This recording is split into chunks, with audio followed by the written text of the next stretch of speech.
Hi, good morning, or afternoon, or night, or whenever you're watching this.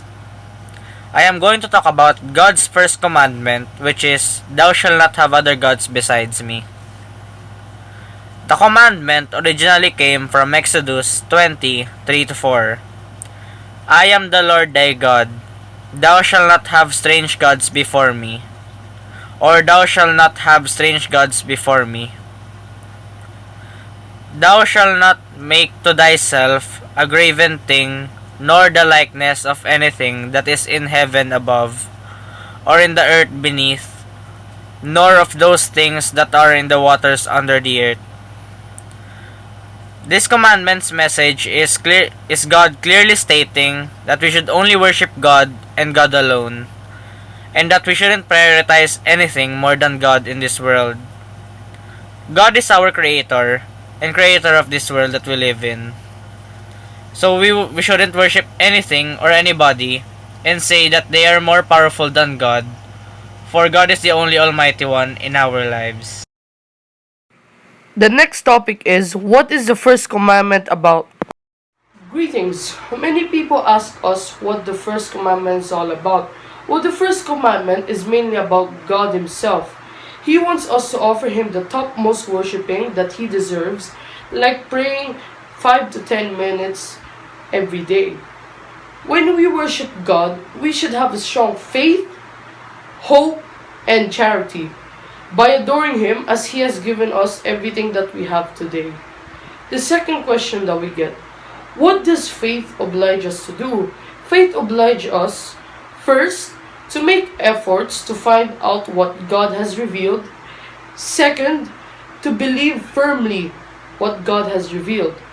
Third, to process our faith openly whenever necessary. I hope you enjoyed this topic and understood it well. Our next topic is, what does it mean to love God? Really loving God with all our might and souls means so much more than doing what is right. Although that is an important part of love, Jesus said that He came to fulfill the law, and in Matthew 5 verse 17, He does not want to throw it out or ignore it. He wants to fulfill it. I believe that much of this fulfillment is the action of taking what is an outward-oriented law and making it into an inward-oriented law. Our next topic is, what are the violations of the first commandment? Good day.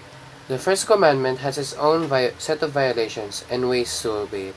I shall be talking about the ways to fulfill the purpose of the first commandment and also the ways that it is violated. In Matthew chapter 22 verse 37, Jesus said, "You shall love the Lord our God with all your heart, with all your soul, and with all your mind." Jesus made this specific commandment as the most important commandment, for if you love the Lord your God with all your heart, soul, and mind, all the other commandments will fall into place, and then they would easily be followed, for you have agreed to love the Lord and follow all His commands. The violations of the first commandment are as follows: the venerations and worshipping of statues, idols, or amulets. Other things like mountains, trees, and natural phenomena count as idols and therefore included in the violations of the first commandment. Furthermore, the violations of the first commandment also include Satanism, fortune-telling, magic spiritualism, and necromancy. Satanism is the worship and devotion to Satan and not God. Fortune-telling is the attempt of predicting the future. This counts as a violation because God has already planned the whole path that we will take, and He wants it to be a surprise that we will have to cope with. Magic is the violation, for there is no such thing, and God is the only one who has abilities similar to it. Spiritualism means that trying to connect with the dead. The dead are no longer here on earth and are living peacefully in heaven. They should not be disturbed. Necromancy is the attempt of trying to revive a dead person. This is a violation because the dead purely belong in heaven and should not be pulled back to earth, for God has already set their place in heaven. We are now going to discuss about more violations. Hi, I'm here again to discuss to you about some violations on the first commandment, which is opposing religion, superstition, and fortune telling. First, I'm going to talk about opposing religion. I can say it's a violation because, first off, why would you oppose a religion? Did you know that by doing so, you're already opposing God? It's a violation because you're opposing our one true God. If you really believe in Him, then you wouldn't oppose Him, unless you worship anything or anybody else. So love your religion, and don't oppose it in any way.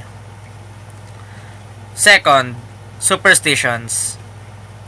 Superstitions such as Chinese traditions, zodiacs, luck, karma, and your kasabihans.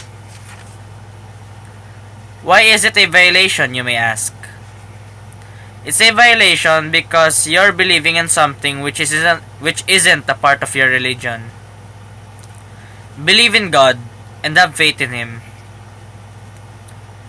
And lastly, fortune telling. As a Christian, we shouldn't look into our future and believe what it says. The only person who knows our future is God. Why do you wanna know your future anyways? If you really believe and have faith in God, you will gladly rest your future in His hands. That's all for my part. Thank you. We hope that you understood the first commandment and make sure you also watch the other commandments. Sadly, we are at the end of the video. We hope We hope you enjoyed the video. Bye. Bye.